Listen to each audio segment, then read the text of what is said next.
Hello everyone, आप सबका अपना परिवार ऑनलाइन मस्त क्लासेज में आप सबका स्वागत है।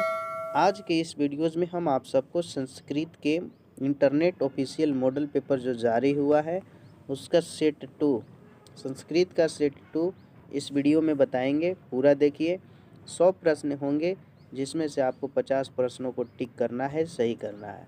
और आपको रिवीजन में ही डिवीज़न है, जो जितना अच्छा रिवीजन करेगा उसका उतना ही अच्छा डिवीज़न होगा। तो ये आप ही के लिए स्पेशल तैयार किए हैं 10th बोर्ड वाले जो 2025 में एग्ज़ाम देने वाले। वीडियो पूरा देखिए, अच्छा लगेगा। एक एक क्वेश्चन इंपॉर्टेंट है, 80% इसी तरह के क्वेश्चन एग्ज़ाम में टैली करते हैं। आपकी कितनी तैयारी है इस वीडियो से आपको पता चल जाएगा कि आप कितने हैं पानी में, है ना। तो चलते हैं, शुरू करते हैं। सभी लोग लाइक शेयर कर दें और वीडियो पूरा देखिए। पहला क्वेश्चन है, 85 क्वेश्चन हमको करना है। लिखा है कि भारत महिमा पाठ का प्रथम पद किस पुराण से संकलित है। बहुत अच्छा क्वेश्चन है और इसमें हमारा नंबर 1 का आंसर बिल्कुल ए होगा, विष्णु पुराण। ठीक है, A option is right answer, Vishnu Purana. दूसरा नंबर क्वेश्चन की ओर हम चलते हैं। तो लिखा हुआ है कि भारत महिमा पाठ में किस देश की महिमा का वर्णन किया गया। बहुत अच्छा क्वेश्चन है। तो भारत महिमा पाठ में भारत का ही ना वर्णन होगा, तो यहाँ पे आपका सी ऑप्शन सही हो जाएगा। तीसरा क्वेश्चन भी बहुत अच्छा है कि शैशवावस्था के संस्कार कितने होते हैं। शैशवावस्था का संस्कार बताना है, तो इसमें हमारा बिल्कुल ए ऑप्शन होगा, 6 संस्कार होते हैं शैशवावस्था के। ठीक है। 4 नंबर है पुंसवन संस्कार कब होता है। पुंसवन, तो 4 में हमारा सही जवाब सी होगा। जन्म के पहले जो संस्कार होता है उस संस्कार को हम सब पुंसवन संस्कार कहते हैं। जन्म से पहले वाला संस्कार को पुंसवन संस्कार।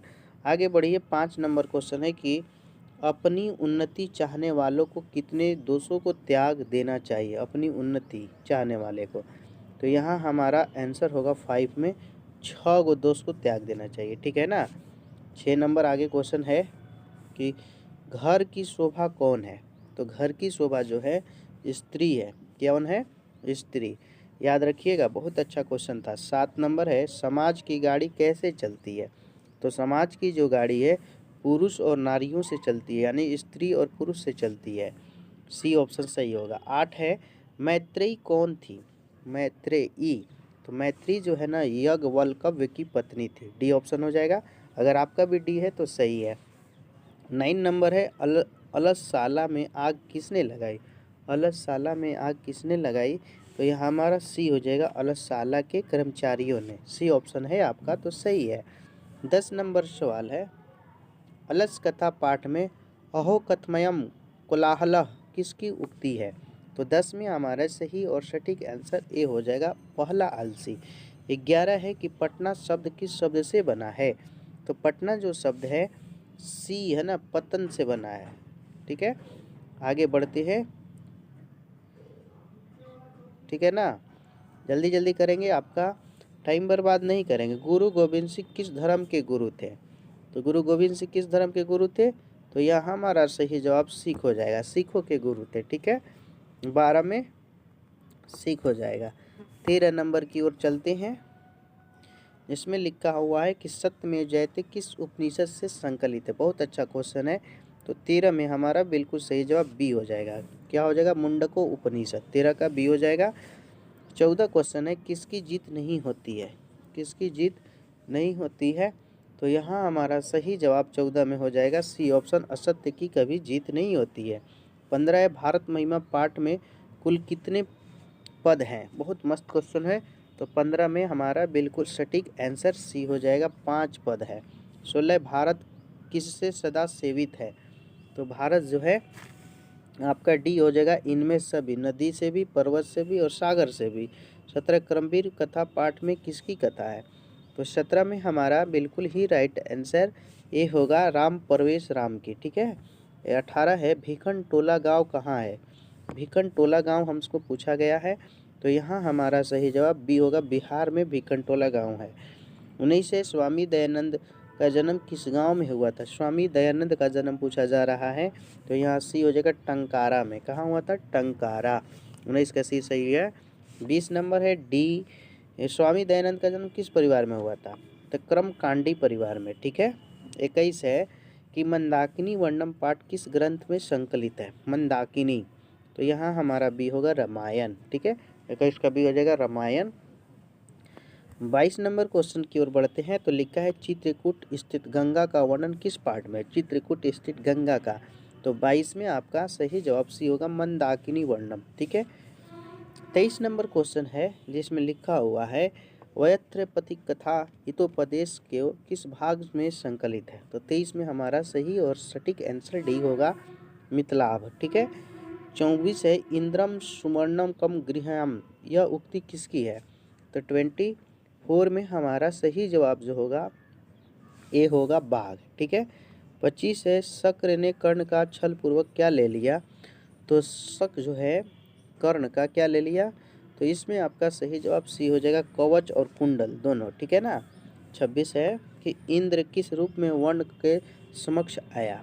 तो ये क्वेश्चन पिछले सेट में भी आया था, अगर देखे होंगे तो समझ में आ गया होगा कि ब्राह्मण के भेष में आए थे। ठीक है ना। 27 है शांति किससे स्थापित होती है? तो 27 में हमारा सही जवाब बी होगा परोपकार से शांति स्थापित होती है। ठीक है, 28 है सारा संसार अपना परिवार किसके लिए है? सारा संसार अपना परिवार किसके लिए है भाई? तो सारा संसार सबके लिए उदार चरित वालों के लिए है। 28 का सी हो जाएगा।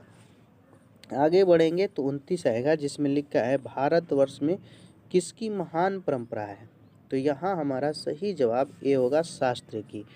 30 है पिंगल किस वेदांत शास्त्र के प्रवर्तक आचार्य है? पिंगल है ना, तो पिंगल जो है हमारा बी ऑप्शन हो जाएगा छंद के। ठीक है, 31 है विजयांका का समय क्या है? विजयांका का समय क्या है? तो यहाँ ए हो जाएगा 8वीं सदी। 32 है दक्षिण भारतीय संस्कृत लेखिका कौन है? दक्षिण भारतीय संस्कृत लेखिका का नाम बताना है, इसमें हमारा डी हो जाएगा शीला भट्टवारिका, राम भद्राम्बा, देव कुमारिका, डी ऑप्शन सही है, तीनों है। 33 है हमारा पति रेव गति बलानाम जननी गति रिक्त स्थान में कौन जो है पद होगा? 33 में पूछा रहा है ना, तो 33 में हमारा सही और सटीक आंसर जो होगा ना सी हो जाएगा स्त्रीणाम। 34 है कोयपी तथा धर्मिको नास्ति कटेर वाशमान पारवीणियोति किसने कहा? तो इसमें भी हमारा सही जवाब सी होगा, तीसरा आलसी ये शब्द बोला था। ठीक है, और 35 है पटना में गंगा नदी कौन सा सेतु है? तो पटना के जो गंगा नदी है उस पर कौन सा सेतु है? सेतु का मतलब पुल होता है, तो गांधी सेतु पुल बहुत फेमस है। 36 है प्राचीन काल में शिष्य को क्या कहा जाता था? शिष्य जो होते थे उसको प्राचीन काल में क्या कहते थे? तो उसको ब्रह्मचारी बोलते थे। वांगदान किस संस्कार में होता है? वागदान 37 में, तो यहाँ हमारा बी होगा विवाह में होता है, बी ऑप्शन। ठीक है, 38 नंबर आपका सवाल है सुलभ कौन है? सुलभ सुलभ बताना है कौन है? तो बी ऑप्शन हो जाएगा सतत प्रियवादी। 39 है नीति श्लोका पाठ में परम श्रेय किसे कहा गया? परम श्रेय, तो 39 में हमारा ए होगा धर्म को। 40 है छत्रणाम तप रिक्त स्थान में कौन सा पद होगा? तो 40 में आपका सही जवाब जो होगा बिल्कुल ही राइट आंसर सी ऑप्शन है अध्ययनम। 41 है स्वामी दयानंद के लिए कौन पर्व उद्बोधक सिद्ध हुआ है? तो 41 में आपका सही जवाब सटीक एकदम राइट आंसर अगर कहिएगा तो डी होगा शिवरात्रि। 42 है ना रमणीयनी तीर्थयानी की किम सजयंती, रमणी तीर्थ क्या उत्पन्न कर रहे हैं? 42 में पूछ रहा है, तो 42 का सही जवाब ए ऑप्शन होगा रति को। 43 है कथम मरामके तवई विश्वासा किसकी भक्ति है? तो 43 के बी हो जाएगा पथिक की। 44 है भवंत महामेव नमस्कारोमि किसका कथन है? तो 44 में आपका करेक्ट आंसर बी होगा कर्ण की। 45 है प्रोक्ता में किन किन वर्णों की संधि हुई है? प्रोक्ता 45 पूछ रहे प्रोक्ता, तो सी हो जाएगा। अ और उ को हुआ है। किस शब्द में अभी उपसर्ग है? अभी अभी, तो ये तो इजी है, इसको आसान से अभिवादन। देखिए यहाँ पे अभी नजर आ रहा है ना। 47 है किस समास में सभी पद प्रधान होते हैं? तो आपको ये भी समास पढ़े होंगे तो इजी लगेगा, द्वंद्व समास में दोनों पद प्रधान होते हैं। 48 है शास्त्रार्थ कुशला की विग्रह क्या होगा? तो 48 में आपका सही जवाब जो होगा बी होगा शास्त्रार्थे कुशला। ठीक है ना। 49 नंबर है न्यूनाधिकम में कौन सी संधि है? 49 में ए स्वर। ठीक है, और 50 है त्योरेकः का सही संधि विच्छेद क्या है? तो 50 में हमारा बी होगा 23 प्लस 1। ठीक है, 51 है, अ और ई के मेल से कौन सा नया बनेगा, तो अ और ई मिलेगा तो क्या बनेगा, तो यहाँ हमारा सही जवाब जो है बी बनेगा ए। 52 है, उन्नति शब्द में कौन सा उपसर्ग है, उन्नति, तो उत प्लस नति होता है। और 53 है, लम प्लस उदरम यश स का समस्त पद क्या होगा, लंबोदरा। ठीक है ना, 53 में ये ऑप्शन इज नहीं, ये वाला लंब उदर लिखा है, ये होगा 53 का डी होगा। ठीक है, 2 क्वेश्चन और देख लीजिए, ऐसे तो क्वेश्चन बहुत सारे हैं। प्रति के योग में कौन सा विभक्ति होगा, प्रति के, तो 54 में आपका सही जवाब जो होगा ए हो जाएगा, द्वितीय। और 55 है, ऋषिभी में कौन सी विभक्ति है, तो 55 का बी हो जाएगा, तृतीय। ठीक है, 56 है, व्यद किस लकार का रूप है, वद, तो 56 में हमारा बी ऑप्शन हो जाएगा, लोट लकार। 57 अयम किस शब्द का रूप है, अयम, तो 57 में सही जवाब होगा ए, इदम का। 58 है, पचेउ विधिलिंग लकार किस पुरुष का रूप है, तो 58 में सी हो जाएगा, प्रथम। 59 है, क्रिया के साथ किसका सचाक संबंध होता है, तो 59 में आपका सही जवाब जो होगा ये होगा, कारक का। ठीक है, तो आपकी परीक्षा में 50 प्रश्न ही सही करने हैं। क्या आप ऐसे क्वेश्चंस आएंगे तो बना सकते हैं, कमेंट में ज़रूर बताएंगे कि आपको 50 सही हो सकते हैं कि नहीं। और जो भी इस वीडियो को देख रहे हैं, आपने लाइक ना किया हो तो प्लीज़ एक लाइक ज़रूर करें। नए हैं तो चैनल को सब्सक्राइब करके बगल का बेल आइकन भी क्लिक कर ले, ताकि लेटेस्ट वीडियो का नोटिफिकेशन आपको मिलता रहे। और वीडियो के ज़्यादा से ज़्यादा दोस्तों और साथियों में शेयर करें। ठीक है, फिर मिलेंगे अगले सेट के साथ। Best of your luck. जय हिंद, जय भारत।